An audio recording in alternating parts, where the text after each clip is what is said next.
गुरु ब्रह्मा गुरु विष्णु गुरुदेवो महेश्वरः गुरु साक्षात् परं ब्रह्म तस्मै श्री गुरवे नमः। श्री गुरुभ्यो नमः। श्री महागणाधिपते नमः। श्री मात्रे नमः।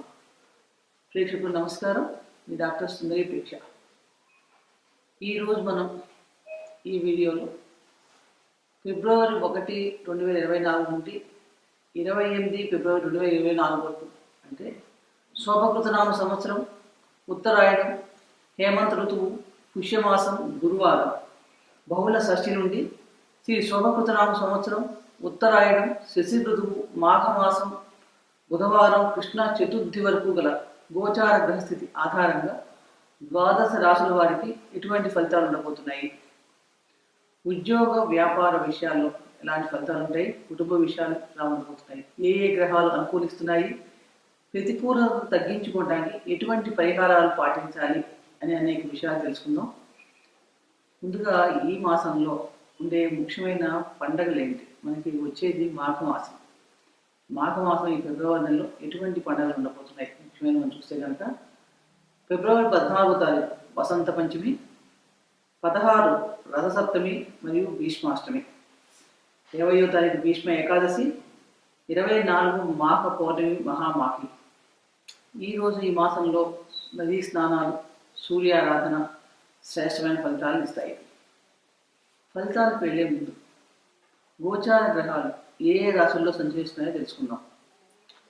మేషరాశిలో గురువు సంచారం చేస్తున్నాడు, అలాగే కన్యలో కేతు. ధనుస్సు రాశిలో కుజుడు ఫిబ్రవరి 4 వరకు 5వ తారీఖు నుండి మకర రాశి వృశ్చిక రాశిలో సంచారం చేస్తాడు. శుక్రుడు ధనుస్సులో 11 వరకు, తదుపరి మకర రాశిలో సంచారం. కుంభరాశిలో బుధుడు 18 వరకు, మకర రాశిలో 19 నుండి కుంభరాశిలో సంచారం. కుంభరాశిలో శని, మీనంలో రాహు. చంద్రుడు చిత్తా నక్షత్రమైన కన్యారాశి నుండి బయలుదేరి సంచారం ప్రారంభించి 12 రాశుల మీదుగా సంచారం పూర్తి చేసుకొని హస్తా నక్షత్రంతో తన సంచారాన్ని ఈ మాసంలో ముగిస్తున్నాడు. ఈ రకమైన గ్రహ గోచార ఆధారంగా ఈ మాసంలో ద్వాదశ రాశుల వారికి ఎటువంటి ఫలితాలు ఉండబోతున్నాయో తెలుసుకుందాం. ధనస్సు రాశి మూలా నక్షత్రం 4 పాదాలు వాళ్ళు, పూర్వాషాఢ 4 పాదాలు, ఉత్తరాషాఢ 1వ పాదం చెందిన వారు ధనస్సు రాశి వారు. రాష్ట్రాధిపతి గురువు. ఫిబ్రవరి మాసంలో రాష్ట్రాధిపతి గురువు పంచమ భావంలో సంచారం. రాశి పైన, పంచమ భాగ్య స్థానాలపైన కూడా, లాభస్థానం పైన దృష్టి వలన చాలా మనకు ఈ మాసంలో అనుకూలమైన ఫలితాలే గోచరిస్తున్నాయి. అలాగే కుజ గురుల పరివర్తన ఫిబ్రవరి 5వ తారీఖు దాకా ఉంది.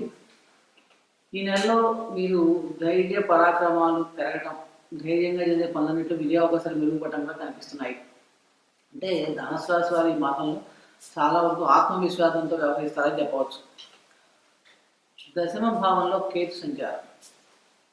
ఎప్పుడైనా సరే దశమంలో కేతు సంచారం వలన కొంచెం ఉద్యోగ విషయాల్లో కొంచెం హెచ్చుతగ్గులు ఉండే అవకాశాలు కనిపిస్తున్నాయి. అలాగే ఎక్కువగా ఊహాలోకంలో వ్యవహరించడం వలన పనుల్లో కొంచెం కాన్సన్ట్రేషన్ తగ్గే అవకాశాలు కూడా కనిపిస్తున్నాయి. దానివల్ల సమస్యలు ఉంటాయి. కాబట్టి మొదటి నుంచి ఆ విషయంలో కొంచెం జాగ్రత్తగా ఉండండి. అలాగే ప్రాక్టికల్గా ఆలోచించి నిర్ణయాలు తీసుకొని మీరు పనిచేస్తే కనుక ఉద్యోగంలో కూడా ఎటువంటి ఇబ్బందులు ఉండే అవకాశం ఉండదు. విద్యార్థులు చూసినప్పుడు మాస ప్రారంభంలో చాలా అనుకూలంగా ఉంది. విద్యార్థులకి ఎవరైనా ఉన్నత విద్య కోసం ప్రయత్నాలు చేస్తుంటే వారి ప్రయత్నాలు చక్కగా ఫలిస్తాయి. వారికి ఏమైనా కావాల్సిన కళాశాల సీట్లు దొరికే అవకాశాలు మెండుకు కనిపిస్తున్నాయి. వివాహాది సంబంధించిన ప్రయత్నాలు చక్కగా ఫలిస్తాయి. ఎవరైనా వివాహం కానీ వాటి వివాహ ప్రయత్నం చేసుకుంటూ ఉంటే కనుక ఆ ఫలితాలు ప్రయత్నాలు చక్కగా ఫలిస్తాయని చెప్పవచ్చు. నెల ప్రారంభంలో భాగ్య దశమాధిపతులైన రవి బుధుడు ఇద్దరు కూడా ద్వితీయంలో సంచారం. దానివలన కుటుంబంలో సామరస్యమైన వాతావరణం ఉంటుంది. బుధాదిత్య యోగం ఏర్పడుతోంది. దానివల్ల ఆదాయం కూడా స్థిరంగా ఉంటుందని చెప్పవచ్చు. ఈ సమయంలో మీకు రావాల్సిన బాకీలు ఏమన్నా ఉంటే చక్కగా అవన్నీ చేతికి అందుతాయి. కొత్త వ్యాపార ప్రయత్నాలు చేసే వాళ్ళకి మంచి అనుకూలమైన ఫలితాలు కనిపిస్తున్నాయి. అలాగే కొత్తగా పెట్టుబడి ఇన్వెస్ట్మెంట్ చేసుకుంటే కనుక అవన్నీ కూడా మంచిగా లాభిస్తాయి. లాంగ్ టర్మ్ ఇన్వెస్ట్మెంట్కి చాలా బాగుందని చెప్పవచ్చు. అంటే మొత్తం మీద ధనుసు రాశి వారికి చూసినప్పుడు ఈ మాసంలో కొంచెం మీ శ్రమకు తగ్గ ఫలితం ఉంటుంది. మీ ఆలోచనను బట్టి మీకు ఆదాయం ఉంటుంది. మీరు ఎలా వాడుకుంటారు అవకాశాలని అన్న విషయాల మీద మీకు పురోగతి కానీ అభివృద్ధి కానీ ఈ మాసంలో ఎక్కువ కనిపిస్తుంది. మాస ప్రారంభంలో ఎవరైనా సరే ప్రేమ వ్యవహారానికి చాలా మటుకు అనుకూలమైన వాతావరణంగా ఉంది. ఈ మాసంలో మీకు ఖర్చులు కూడా అంత ఇబ్బంది పెట్టవనే చెప్పవచ్చు. అంటే ఒక రకమైన కంట్రోల్గానే ఉంటుంది, నియంత్రణలోనే ఉండే అవకాశం ఎక్కువగా ఉంది. ముఖ్యంగా ఈ మాసంలో ధనుసు రాశి వారు ఎక్కువగా సభలు సమావేశాల్లో ఎక్కువగా పాల్గొనే అవకాశాలు కనిపిస్తున్నాయి. కుటుంబంలో కూడా అందరితో కలిసి ఆలోచించి నిర్ణయాలు తీసుకుంటారు. ఇది కూడా ఒక మంచి విషయం. ఏ పని చేసేటప్పుడు మీ అందరితో చర్చించి దాని గురించి డీటెయిల్గా తెలుసుకొని చేయటం వలన నష్టాలు పొందే అవకాశాలు చాలా తక్కువ అవుతాయన్నమాట. కాబట్టి ఇది ఒక మంచి పరిణామం ధనుసు రాశి వారికి ఈ మాసంలో కనిపిస్తోంది. అలాగే గతంలో మీరు ఏమైనా ఇన్వెస్ట్మెంట్ చేస్తుంటే అది భూముల మీద కానీ వీటి మీద సరే ఆ డబ్బు వాటికి ధర పెరగటం, వాటి నుంచి కూడా మీకు ఈ మాసంలో ఆదాయం వచ్చే అవకాశాలు కనిపిస్తున్నాయి.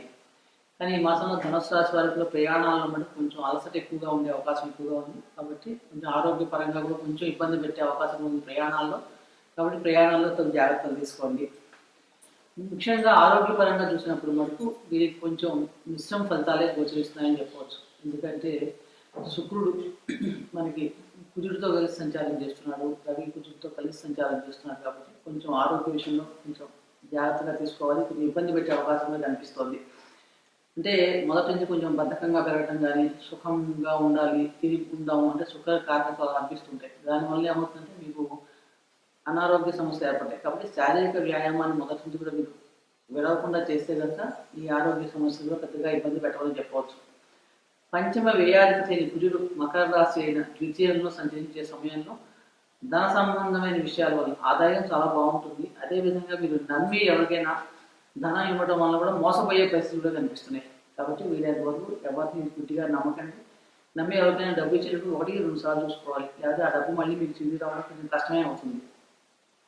అలాగే మీ తల్లి గారి యొక్క ఆరోగ్య విషయంలో కూడా చాలా జాగ్రత్త ఉంది. కుజ దృష్టి సప్తమ భావం మీద మనకి అష్టమ భావం మీద ఉండటం దానివల్ల కొంచెం ఇబ్బంది కలుగుతుంది. కాబట్టి తల్లి ఆరోగ్య విషయంలో కొంచెం జాగ్రత్తలు తీసుకోండి.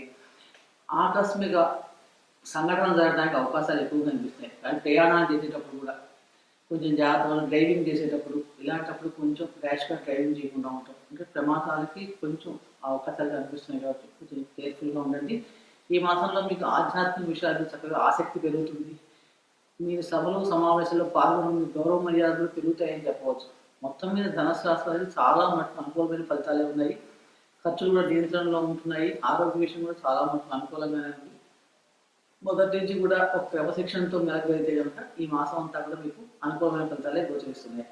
మరింత అనుకూలమైన ఫలితాల కోసం మీరు ప్రతిరోజు కూడా గురు స్తోత్ర పారాయణ చేయడం, సూర్యారాధన చేసుకోవడం వల్ల చాలా మేలు కలుగుతుంది. అలాగే కుదిరితే కనుక గురువారం నాడు ఉపవాసం ఉండండి. నానబెట్టిన శనగల్ని గోమాతకు తినిపించండి, మేలు కలుగుతుంది. ఇప్పటిదాకా చెప్పిన గోచార గ్రహ ఫలితాలు గోచార గ్రహస్థితి ఆధారంగా చెప్పడం జరిగింది. కానీ ఫలితాలు చూసినప్పుడు మన వ్యక్తిగత జాతకం చాలా ముఖ్యమైనది. వ్యక్తిగత జాతకంలో ఉన్న గ్రహస్థితి అంటే మనం పుట్టినప్పుడు మన గ్రహాలు ఏ రాశుల్లో సంచరిస్తున్నాయి, ఇప్పుడు చెప్పిన గోచార గ్రహాలు ఏ రాశుల మీదుగా ఏ గ్రహాల మీదుగా సంచారం చేస్తున్నాయి అని చూసుకొని, అలాగే మనకి ఇప్పుడు జరుగుతున్న దశాభక్తులు ఏమిటి, ఆ గ్రహాల మీద ఎటువంటి గోచార గ్రహాలు జరుగుతున్నాయి, ఎటువంటి గ్రహాలు దృష్టిలో ఉన్నాయి, ఆ దశానాథులు భక్తినాథులు చూసుకుని దాని ప్రకారంగా ఈ ఫలితాలను సరిచూసుకుంటే కనుక మీకు ఖచ్చితమైన ఫలితాలు లభిస్తాయి. కాబట్టి ఇవి జనరల్గా సాధారణంగా చెప్పబడిన ఫలితాలు గోచార ఆధారంగా చెప్పబడని గ్రహించగలరు. చెప్పిన పరిహారాలు మటుకు చక్కగా అందరూ పాటించండి. దానివల్ల ఈ మాసం అంతా కూడా మీకు గ్రహానుకూలతలు పెరుగుతాయని చెప్పవచ్చు. సర్వే జనా సుఖినో భవంతు. శుభం భూయాత్.